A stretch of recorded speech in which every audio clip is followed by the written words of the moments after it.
तर लाडक्या बहिणींनो, आजची सर्वात मोठी खुशखबर आहे की तुम्हाला पैसे कधी येणार हे देखील मी सांगणार आहे आणि कोणत्या महिन्याला पैसे येणार आहेत, कोणत्या महिलांना पैसे येणार नाहीत हे देखील सांगणार आहे.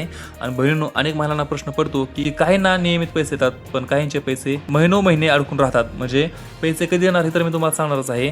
त्याचबरोबर तुमचे पैसे अडकतात का आणि काही महिलांना पैसे येतात आणि काही महिलांना पैसे येत नाहीत, काही महिन्याचे पैसे अडकतात, हे असं का होतं तर ते देखील मी तुम्हाला सांगणार आहे. तर यामागचे मुख्य कारणे काय असू शकतात तर असे असू शकतात. तर पहिला पॉईंट आहे आधार लिंक नसणे. पहिलं काय तर आधार लिंक नसणे. आधार लिंक नसल्यावरती देखील पैसे अडकतात. जर तुमचे बँक खाते हे तर बघा, इथं तुम्ही स्क्रीनवरती मोबाईलवरती बघू शकता. जर तुमचे बँक खाते आधार कार्डशी लिंक नसेल तर डीबीटी व्यवहार फेल होऊ शकतो. म्हणजे इथं डीबीटी व्यवहार फेल होऊ शकतो. काय होऊ शकतो तर फेल होऊ शकतो डीबीटी व्यवहार. त्यामुळे तुमचे आधार लिंक नसल्यावरती पैसे अडकतात म्हणजे. आणि पॉईंट नंबर 2 म्हणजे KYC पूर्ण नसणे. ही सगळ्यात कळीचा मुद्दा म्हणजे KYC पूर्ण नसणे. आणि अनेक महिलांनी फॉर्म भरला पण KYC पूर्ण केली नाही. म्हणजे अनेक महिलांनी फॉर्म भरलाय पण KYC पूर्ण केली नाही. त्यांची KYC अपूर्ण आहे, इनकम्प्लीट आहे KYC. तर तुम्हाला KYC करून घ्यायची आहे, त्यावेळी तुमचे पैसे अडकलेले येतील. आणि तिसरा पॉईंट काय तर बँक खाते किंवा म्हणजे बँक खाते बंद किंवा निष्क्रिय असणे. म्हणजे बँक खात्यावरती बँकेमध्ये व्यवहार चालू नसणे, बँक खाते निष्क्रिय असणे. काही खात्यांमध्ये व्यवहार नसल्यामुळे खाते इनॲक्टिव्ह होते म्हणजे निष्क्रिय होते. व्यवहार नसल्यामुळे म्हणजे काय, त्या खात्यामध्ये देवाणघेवाण नाही, त्यामुळे तुमच्या खात्यातले पैसे जे आहेत ते काय होतं तर बँक खातं बंद करून टाकते, असा याचा एक सरळ अर्थ होतो. त्यामुळे तुमचं खातं चालू ठेवा, चालू आहे का नाही ते चेक देखील करा. आणि चौथा पॉईंट आहे म्हणजे नावातील फरक.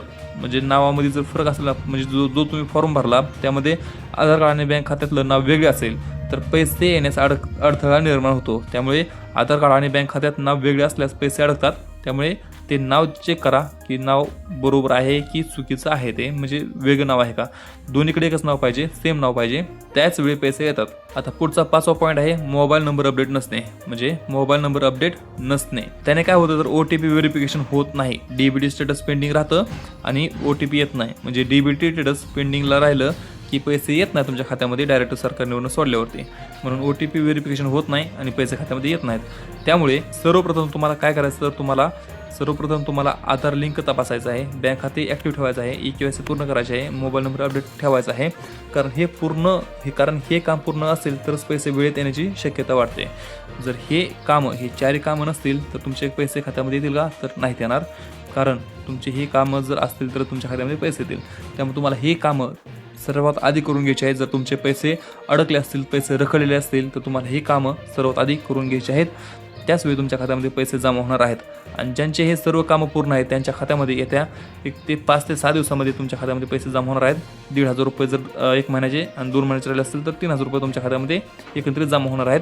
येत्या किती दिवसामध्ये तर 5 ते 6 दिवसामध्ये 1,500 रुपये येणार आहेत. त्यामुळे काळजी करू नका. आणि जर तुमचे काय प्रश्न असेल तर खाली कमेंटमध्ये आताच विचारा, आम्ही तुमच्या प्रश्नाचे उत्तर नक्की देऊ. आपण पुढच्या व्हिडिओमध्ये. तोपर्यंत जय हिंद, जय महाराष्ट्र.